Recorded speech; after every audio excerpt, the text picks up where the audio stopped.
Pause de midi studieuse et un brin stressante pour les 8 candidats du concours d'éloquence. Ils ont décidé de relever le défi. Sur leur temps personnel, ils ont réfléchi, écrit et mis en bouche leurs réponses à la vaste question: le mensonge est-il un mal nécessaire? On pouvait faire appel au professeur si vous voulez corriger ou si on pouvait faire un essai. Moi personnellement je ne l'ai pas fait, je me suis entraînée chez moi devant un miroir et devant mes parents. Et puis voilà, je vais me lancer sans feuille et tout dans la tête. Je parie que toutes ces personnes face à moi ont déjà menti, ne serait-ce qu'une seule fois. Sur la scène de l'auditorium du lycée, un à un, ils déclament leur texte devant un jury composé de leurs enseignants et de militants d'Amnesty International. C'est très intéressant de travailler avec les professeurs parce qu'ils sont souvent très motivés et ça motive aussi les élèves.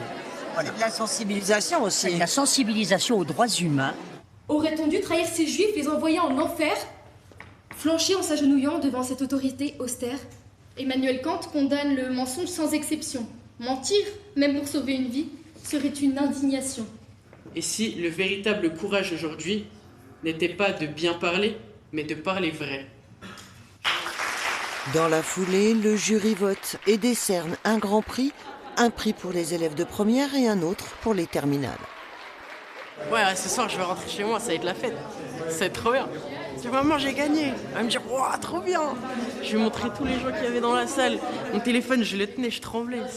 C'était fou, c'était trop bien. C'est un exercice qui surprend, parce que voilà, qui se disent waouh, ils ont fait ça. Donc je pense que aussi bien pour ceux qui passent d'avoir un public et pour ceux qui sont dans le public de se dire waouh, nos copains sont capables de faire ça. Je pense que c'est porteur de plein d'énergie.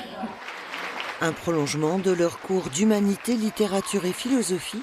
Et cette année, c'est Clotilde qui remporte le Grand Prix.